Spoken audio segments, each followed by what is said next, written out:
Once upon a time, there was a queen. I wish I had a child as white as snow, that as red as blood and black as ebony. Soon after, the queen gave birth to such a child, and then she died. The daughter she left behind was called Little Snow White. A year passed, and the king took another wife who was beautiful but proud and haughty. I will have no one else surpass me in my beauty. Looking glass on the wall, who in this land is the fairest of all? Thou, O Queen, are the fairest of all. But little Snow White grew more and more beautiful each day. When she turned 7, she was more beautiful than the new queen.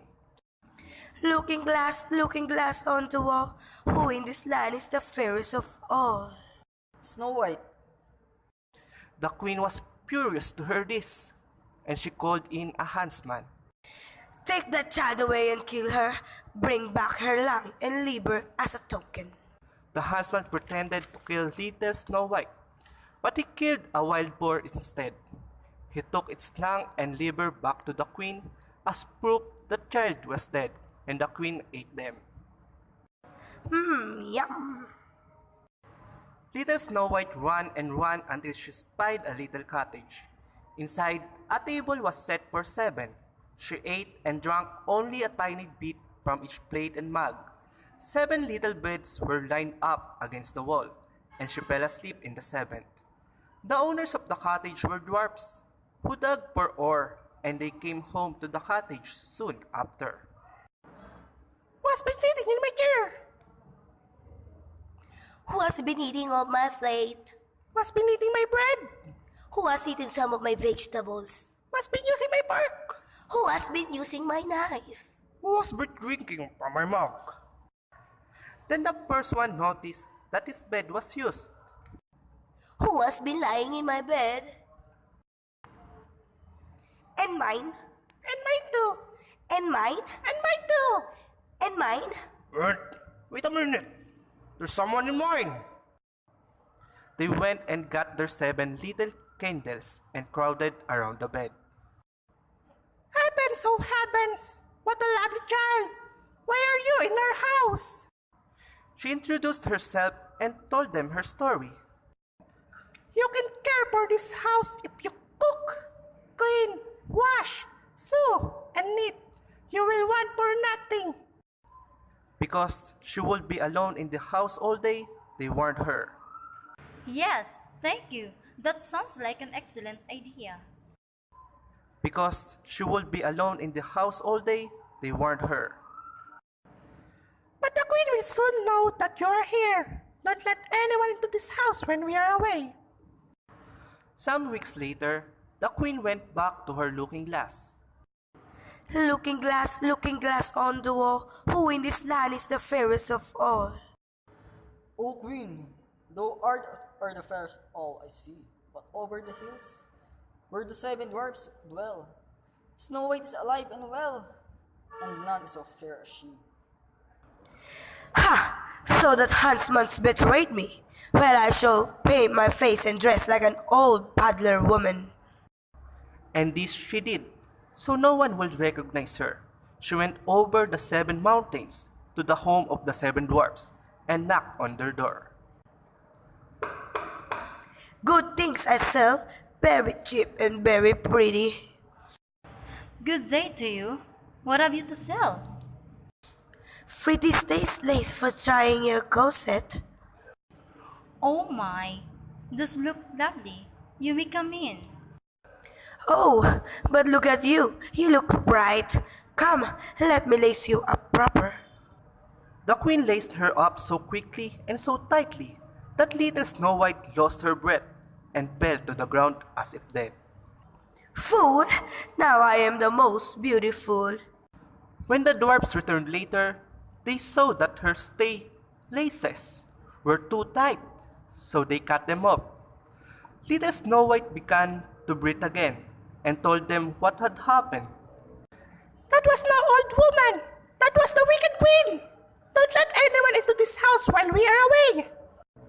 When the queen arrived back at the palace, she went over to her looking glass.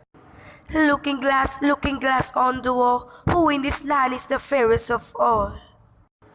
O Queen, thou art are the fairest all I see, but over the hills, where the seven dwarfs dwell, Snow White is alive and well, and none is so fair as she.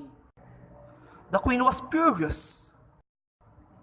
With the help of witchcraft, I shall make a poisonous comb that should put an end to her. So she disguised herself to look like a different old woman and again went over to the seven mountains to where the seven dwarfs lived and knocked on their door. Pretty things I sell, very pretty, very cheap. Go away. I'm not supposed to let anyone in. Well, just look then. Oh my, that's very pretty. You may come in. Oh, let me comb your hair for you, old proper. As soon as the comb was placed in her hair, little Snow White fell down senseless. Ha! At last you are done for, you little beauty. Fortunately, the dwarfs arrived home early and removed the poison comb. Little Snow White told them what had happened. That was the wicked queen again. Don't let anyone, I repeat, anyone into this house while we are away. Back at the palace, the queen went to the looking glass once more. Looking glass on the wall, who in this land is the fairest of all? Snow White, Snow White should die, no matter what it takes, even if it costs my life. This time, she made a poisonous apple, disguised herself as a farmer's wife, and knocked on the door. Go away. I am not to let anyone in. The seven dwarfs have forbidden it. That's all the same to me because pretty soon I'm gonna be rid of my pretty apples. Here, I give you one to try. I shouldn't take anything. Do you think it might be poison? Here, I have the white part and you can have the sweet red chicks. The queen's part had no poison, so little Snow White took a bite of her piece and fell down dead. Ha ha! White as snow, red as black as ebony, the seven dwarfs will not awake you. The dwarfs came home that evening and found little Snow White no longer breathing. Well, we could bury her in that dark, cold ground. We shall put her in a coffin made of glass and write her name upon it in gold letters so that everyone will know she was the king's daughter. They carried this coffin up to the top of their mountain, and one of the dwarfs always stayed with it to guard her. A long time passed, and she looked as though she were asleep. One day, a prince from another kingdom came to the mountain and saw the coffin with Snow White. Please let me have this coffin as a gift. I cannot live without saying Snow White. I promise I will honor and treasure her. The dwarfs took pity on the prince and let him have the coffin.